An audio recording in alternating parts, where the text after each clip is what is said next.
The Special Economic Zone in Rasan has been around since the early 1990s, and it's been through a number of iterations of legal documents to try to attract foreign investors. It's been not very successful through the 1990s and the early part of this decade, but more recently, China and Russia have become very interested in taking advantage of the port in the Rasan area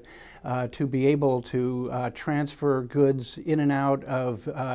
landlocked China and in and out of Russia, particularly during the winter months when the Russian ports are icebound,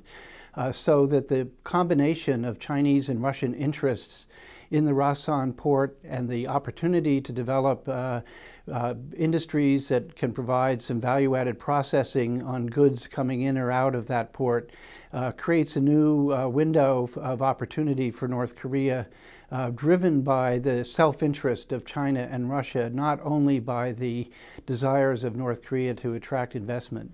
Most of the trade that comes between China and North Korea comes on the western side of North Korea in the Dandong area, which is a very vibrant economic area of China.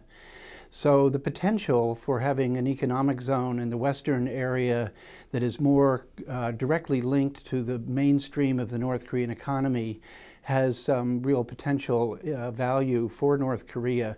In a very different way than Rasan, which is quite remote from the mainstream of the North Korean economy. North Korea has rather ambitious ideas about how much investment they can attract and what they would do with it. They've never been very successful in translating those ideas into reality. I think the hope this time is that they will be able to get more traction in getting investors willing to come and to invest the way that has been successfully done in the Kaesong project with South Korea. If they're successful, then it means that North Korea will have better control over what kind of investment is taking place, more centralized approval processes. They're put in place good institutional mechanisms for